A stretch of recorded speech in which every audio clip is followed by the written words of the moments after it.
More retirees than ever are entering their 70s with about 15 years or more of monthly mortgage payments still due. This rings true especially when I was working with Shelley in Tualatin, Oregon last year, who was 74 years old and had 18 years remaining on her mortgage balance. She's staring down the gun at fixed income with a monthly mortgage payment still due every month, and medical expenses climbing, as well as credit card debt and a car that crapped out on her. You can imagine the stress she was sitting in, knowing I only have this much money coming in each month and I have this much of expenses stacking up on me and snowballing while at it. It's a humbling and also very isolating feeling, but I'm here to break down the wall and say this is not a unique situation and there are solutions available. According to a 2019 study by the Harvard Joint Center for Housing Studies, between 1989 and 2018, the percentage of mortgage holders nearly doubled for those aged 65 to 74 and tripled for those 75 years and older. As of 2022, over 30% of homeowners aged 80 or older still carry a mortgage on their primary residence. A moderate cost burden to homeowners aged 65 and older is spending at least 30% of their income on their mortgage. 30%. A severe cost burden is spending 50% of their income on their mortgage. Over 40% of retirees, owners aged 65 and older, with mortgages are cost burdened. This is not new, and you're not alone if you're thinking that's me. I'm here to break down the barriers and show you what's available. What options do I have to leverage to make retirement more enjoyable? Or if it's just frankly more stress-free, we have solutions available, and plugging into a team here at Freestone that helps with those and does the math with you side by side, not tell you, really moves the needle. Not only are most retirees forced to pay about 50% of their income towards their mortgage payment, they also risk foreclosure, and they also haven't been able to save up for unforeseen medical expenses, family vacations, or frankly, just the monthly grocery bill. According to New York Life and Northwestern Mutual's retirement department, you need about $1.25 million saved away for retirement to retire comfortably and safely. We're looking at a very huge gap of funds available and funds needed. And oftentimes that solution is found while sitting in your living room. Your wealth is trapped in the walls of your house. You can't eat your equity. You can't spend your equity on medical bills or family vacations or Christmas presents for the grandkids. Let's use the equity in your home to enhance your retirement, not bet on your retirement. Grocery store prices are up 3.1% overall in 2026. Ground beef specifically is up 21% year over year. While the national average has dipped, Washington and Oregon have some of the highest gas prices in the country. Electricity prices are up 6.3%, and natural gas is up nearly 10% over the past 12 months. It doesn't show signs of letting up. This becomes a real problem in retirement when our expenses that we can't control, such as electricity and natural gas, run out of our budget. How do we solve this? How do I patch the boat to make the bleeding stop? You're not alone, and we have solutions available. Let's talk about credit card debt and how quickly that snowball can catch you. A retiree carrying $30,000 in credit card debt is paying roughly $750 a month with today's interest rates, just in interest. Now, we've talked about the bad and the problem. Let's talk a little bit about solutions and available levers that you might be able to pull.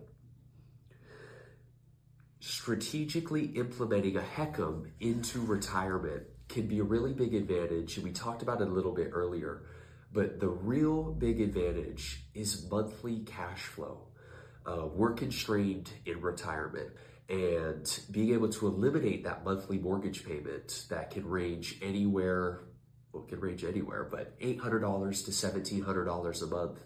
If we didn't have to worry about that payment, what would that do for us? How much more cash flow would we have available each month to prioritize our lifestyle in retirement? Does that look like vacationing more often? Does that look like taking more trips out to the beautiful Washington or Oregon coast, or visiting family down in Arizona for the winter? I know what I would do with an extra $1,700 a month, but I challenge you to think about what you might do with an extra $1,500 a month. We can reclaim your cash flow, we can improve your quality of life, and really we can eliminate that stress that a lot of us wrestle with. We've identified the stats, we know what we need, and we know what we don't have. But let's first cover the three largest drains on retirement before we get into solutions. The first one is the liquidity trap. What that means is you can't spend your equity, you can't eat your equity, you can't use it for Christmas funds and for a vacation. If we were able to eliminate your monthly mortgage payment, and let's just pick a number, let's say it's still $1,600 a month you owe every month on your forward traditional mortgage. If we were able to eliminate that monthly mortgage payment, what would you be able to do with that additional cash flow each month? Now I can spend that. Now I can gift that for Christmas funds. Now I can spend that on a vacation. Saving that $1,500 a month over a year will equate to savings around roughly $20,000. $20,000 back in your pocket to spend at your discretion. The Social Security COLA adjustment for 2026 was a whopping 2.8%, which is roughly $56 a month for retirees. Thanks. We've all been to the grocery store and seen the price of eggs, beef, and specifically coffee skyrocket over the last 18 to 24 months. And a lot of these are out of our control, but that $56 adjustment every month doesn't really help me cover the grocery bill, the gas bill, the natural gas bill, and the medical expenses that don't seem to be slowing down or getting cheaper anytime soon. In its simplest form, life is not becoming less expensive moving forward. Costs will continue to grow, especially on things that we can't control. If we take a look at grocery store prices, they're up 3.1% year over year, which means everything in the grocery store is about 3% more expensive than it was last year. That's a drag on fixed income in retirement. The average cost for gas in the state of Washington is $4.36 a gallon. In the state of Oregon, it's a little better at $3.92 a gallon, but still, this is an expensive place to retire. A sneaky one that no one seems to talk about either is electricity and natural gas. Electricity prices are up roughly 6.3%, and natural gas heating is up 10% over the last 12 months only, with no signs of relief coming. Again, this is all money going out every month that we don't have control over. And I know what you're thinking. Maybe I'll move into a community. The community prices are also going up annually at about 4% a year. So what you moved into for an assisted living facility at $8,000 a month really is going to grow over time. And that's a real drag too. So what's the solution? What can I do to get out of this? Well, before we go there, we have one last drain that I want to compare and contrast of carrying a forward mortgage into retirement as opposed to doing a home equity conversion mortgage. The biggest differentiator is that, one, the home equity conversion mortgage does not require monthly mortgage payments. The forward traditional conventional or FHA mortgage does require monthly mortgage payments. But specifically, what happens if I miss 3 to 4 payments in a row on that forward loan? Uh-oh, we're in trouble in circling the drain on foreclosure. The home equity conversion mortgage eliminates your required monthly mortgage payment, but also gives you a layer of protection against foreclosure. As long as you stay current on property taxes and homeowners insurance, which you still have to do on the forward loan, you'll be able to, rest well knowing you don't have a risk of foreclosure looming over your head while you occupy the home as your primary residence. I was working with a client in Wenatchee, Washington, beautiful Wenatchee, Apple County. And she was living on $2,600 a month fixed income, and her monthly mortgage payment was $1,200 a month. If you don't know Wenatchee, it gets all 4 seasons, but when winter comes, it rips. And there's ice, black ice, especially when walking from the front door to your car. She unfortunately took a spill and had to get her hip replaced and was left with an $8,000 medical bill due in 30 days. Knowing she had her monthly mortgage payment due in 25 days, she knew that she was in a pickle, trying to work with the hospital to reduce that bill and set up a payment plan while feeling the stress of missing out on time with loved ones and family in classes and activities. Not only does she lose cash flow and liquidity balancing these bills, she also has to pay for physical therapy, and she also still has that monthly mortgage payment due, even though she'll pay it this month. It's due again next month, and the month after, and the month after. You get my point. What I was able to do with her is get her into home equity conversion mortgage, eliminate that monthly mortgage payment, and then she had enough equity in her home where she was able to negotiate from a place of power with the hospital to lower that bill and pay it all off at once, leveraging her home's equity. Knowing you have the home equity conversion mortgage, and I can payment plan my way out of this, or if you knock $4,000 off the top, I'll wire the money right now. Well, guess what she did? She negotiated them down, got that payment down to half the bill, paid it all once in a lump sum using her home's equity, and still didn't have a monthly mortgage payment due. There's solutions available if you're willing to get creative, if you're willing to learn something new. Again, this is my get out of bed every morning, is helping solve these retirement problems for seniors. Both of my grandparents have leveraged a reverse mortgage for different reasons, and they both have been able to reap the rewards of having a stress-free retirement. I can't emphasize that enough. We'll give you more levers to pull in retirement. You can take it in a lump sum deposit, access it through a line of credit, or get monthly deposits into your account. But either way, we give you more cards to hold and more dollars available to spend at your discretion. We're familiar with forward loans, and paying those down over time increases my equity. I pay my loan balance down, you pay the bank, and you get equity over the years. With me, your home value will continue to grow in value as well. To compare and contrast that to a HECM, I want to bring you over to this graph. So it's going to work similarly, but in this one, the bank pays you.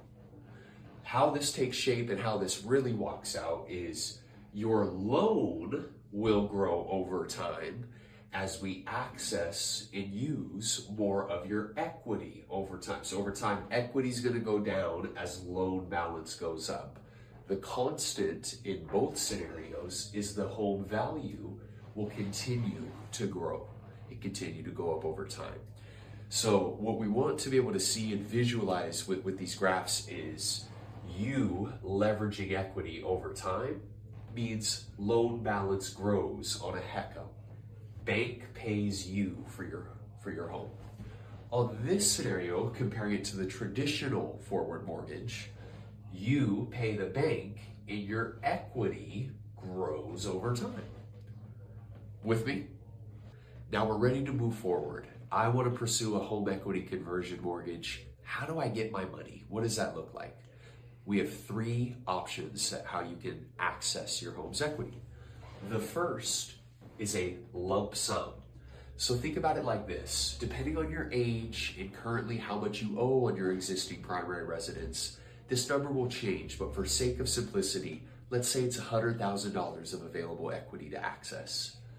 They will take out of your bucket of equity that $100,000 and deposit it into your account.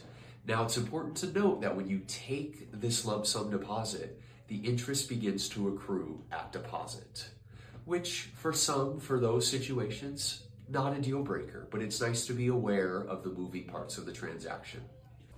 I've seen this used and leveraged effectively with a client who was a little more investment inclined.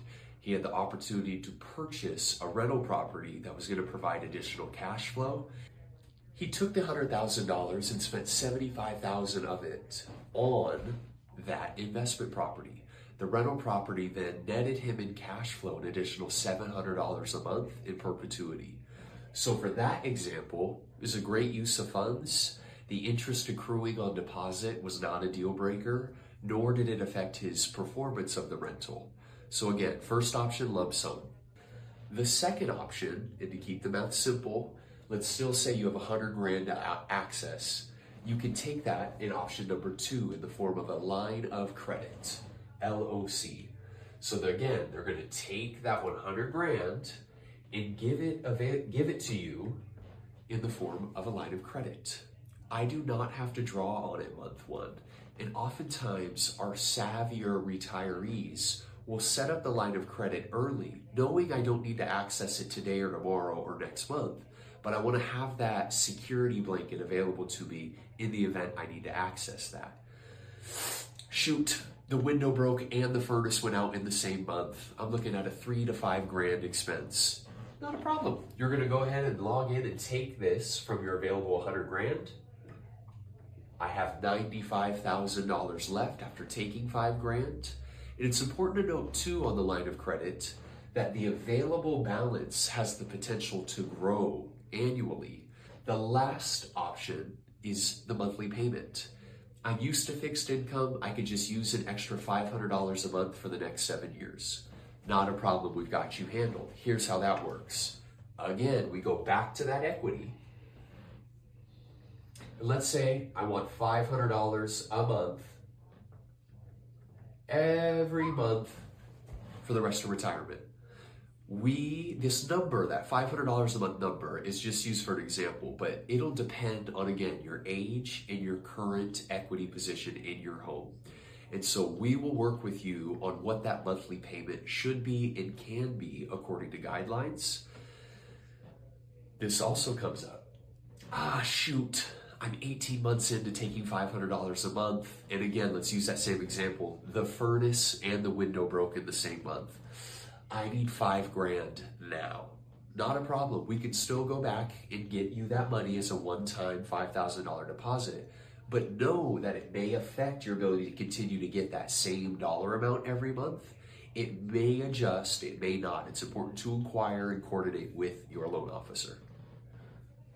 For example, I was working with Mary down in Southern Oregon in the Rogue River Valley. Beautiful country.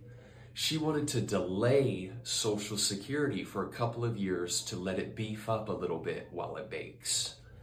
What we did was structured $2,500 a month payments for 7 years from ages 62 to 69. So on her 70th birthday, HECA monthly payments stopped, but then her Social Security kicked in at $2,800 a month, allowing her to have that flexibility to pivot, still used to the fixed income life, however, leveraging her home's equity to enhance her retirement. And we talked about this earlier. A lot of us will enter retirement with monthly mortgage payments still due. And that can be stressful, making the move to fixed income, knowing that my dollars only go so far. Leveraging a home equity conversion mortgage alleviates that stress, knowing I don't have a monthly mortgage payment due every month.